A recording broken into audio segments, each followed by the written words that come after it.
సచివాలయానికి చంద్రబాబు నాయుడు గారి సచివాలయానికి చంద్రబాబు నాయుడు గారి ఇంటికి గుంటూరు మిర్చి యాడి ఎంత దూరం?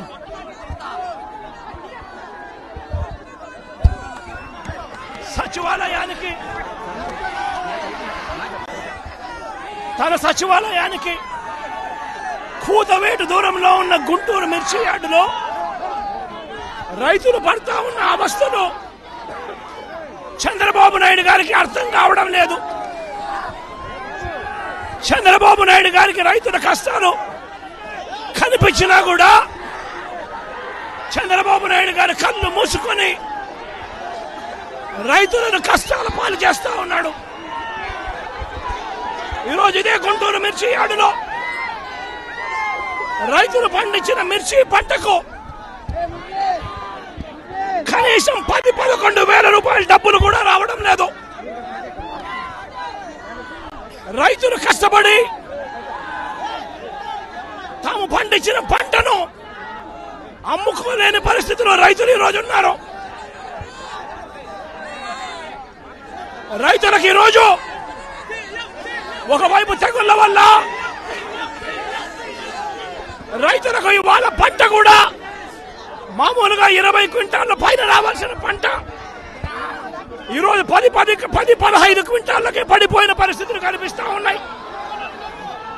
మరోవైపున రేటు చూస్తే నిరుడు సంవత్సరం అంటే వైఎస్ఆర్సీపీ ప్రభుత్వ హయాంలో 21,000 నుంచి 27,000 రూపాయలు పలికిన పంట ఈరోజు కేవలం 10-11 వేల రూపాయలు కూడా కొనే నాథుడు లేడు. రైతులకు పెట్టుబడి ఖర్చులు కనీసం 1,50,000 రూపాయల నుంచి 2 లక్షల రూపాయలు ఖర్చు అవుతా ఉంది.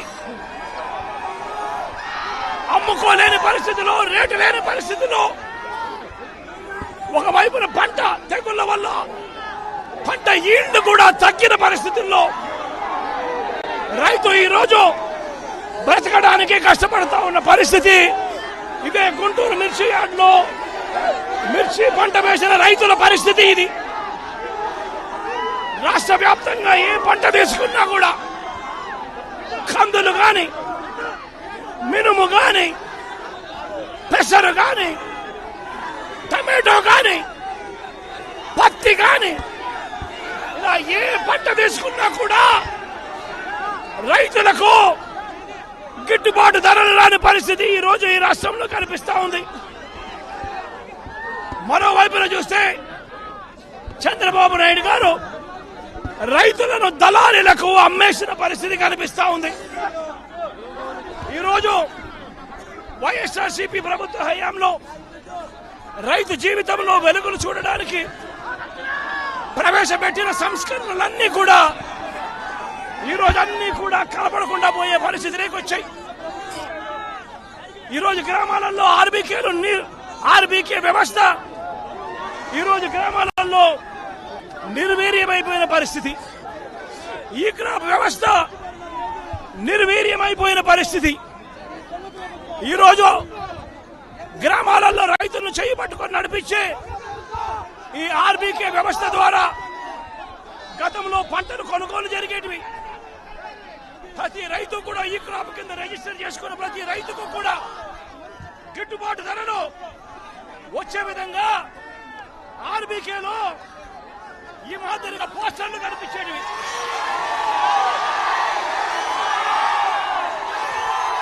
ప్రతి ఆర్బీకేలో కూడా ఈ మాదిరిగా పోస్టర్లు కనిపించేటివి. ఈ గిట్టుబాటు ధరల కంటే కూడా తక్కువ రేటుకు ఏ రైతు అమ్ముకోవాల్సిన పరిస్థితి వచ్చేది కాదు. ఒకవేళ అమ్ముకోవాల్సిన పరిస్థితి ఏ రైతుకైనా ఉంటే ఆ రైతు ఆర్బీకేకి వచ్చి రిజిస్టర్ చేసుకుని 1907కు ఫోన్ చేస్తే చాలు, ఆ రైతులకు వెంటనే ప్రభుత్వం జోక్యం చేసుకుని పంటలు కొనుగోలు చేసే పరిస్థితి. ఆ రోజుల్లో ధాన్యం ప్రొక్యూర్మెంట్ కు 65,000 కోట్ల రూపాయలు ఖర్చు చేసి ధాన్యం కొనుగోలు రాష్ట్ర ప్రభుత్వం రైతులకు గిట్టుబాటు ధర ఇప్పించే కార్యక్రమం చేస్తే ఈ రోజు ధాన్యం కొనుగోలులో ఏ రైతుకు కూడా కనీస ధర రాలేదు. ప్రతి రకం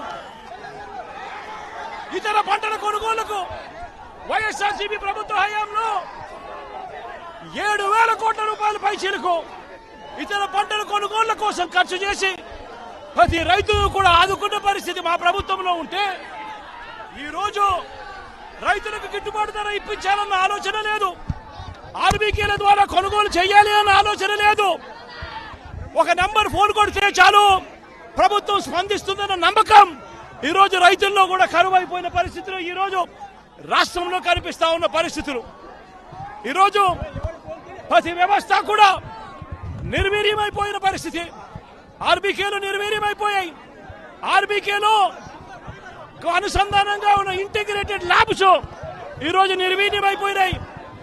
గతంలో ఎవరైనా కల్తీ విత్తనాలు అమ్మాలనుకుంటే ప్రభుత్వం ఉంది అని చెప్పి భయపడే పరిస్థితి నుంచి ఈ రోజు యథేచ్ఛగా ప్రభుత్వమే దగ్గరుండి ఆర్బీకేల ద్వారా ఎరువులు సప్లై, విత్తనాల సప్లై ఆపేసిన కార్యక్రమం జరుగుతూ ఉంది.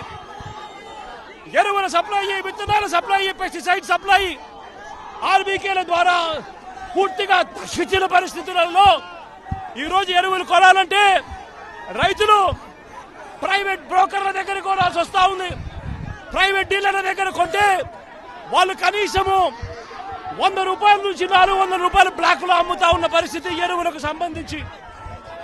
ఈ రోజు క్వాలిటీ కంట్రోల్ చేసే విషయంలో ప్రభుత్వం పూర్తిగా ఫెయిల్ అయిపోయిన పరిస్థితులు కనిపిస్తా ఉంది. నాణ్యమైనటి మాత్రమే అమ్మే పరిస్థితి గతంలో ఆర్బీకేల ద్వారా చేస్తే రాష్ట్ర ప్రభుత్వం ఈ రోజు నాణ్యమైనటివి ఏవి కూడా రైతులకు సప్లై కాకుండా ఉండే పరిస్థితి ఈ రోజు రాష్ట్రంలో నెలకొని ఉంది. ఇప్పటికైనా రాష్ట్ర ప్రభుత్వం కళ్ళు తెరిచి రైతులకు పెట్టుబడి సహాయం కింద వాళ్ళు ఇస్తామని చెప్పిన పీఎం కిసాన్ కాక 20,000 రూపాయలు ఏదైతే ఇస్తామని చెప్పారో అది కూడా రైతులను మోసం చేసిన పరిస్థితిలో ఈ రోజు రాష్ట్ర ప్రభుత్వం కనిపిస్తా ఉంది. రైతులకు ఈ రోజు 0 వడ్డీ రాని పరిస్థితి ఈ రోజు రైతాంగం మీద కనిపిస్తా ఉంది.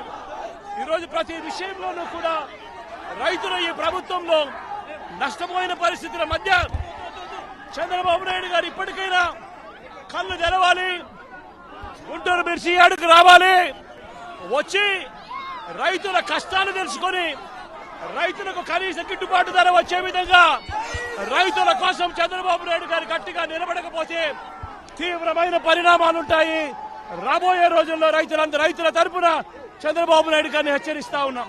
ఈ రోజు ఇక్కడ కూడా పరిస్థితి ఏమిటి అంటే ఒక ప్రతిపక్ష నాయకుడు ఇక్కడికి వస్తున్నాడు అనంటే రైతులతో మాట్లాడే ప్రయత్నం చేస్తున్నాడు అనంటే కనీసం పోలీసుల భద్రత కూడా చంద్రబాబు నాయుడు గారు ఇవ్వని పరిస్థితి. నేను ఇదే చంద్రబాబు నాయుడు గారికి చెప్తా ఉన్నా, ఎల్లకాలం ఈ ప్రభుత్వం ఉండదు. రేపొద్దున ప్రతిపక్షంలో మీరు కూర్చున్నప్పుడు ఇదే మాదిరిగా పోలీసు భద్రత మేము తీసేస్తే ఎలా ఉంటుందో ఒక్కసారి ఆలోచన చేసుకో చంద్రబాబు.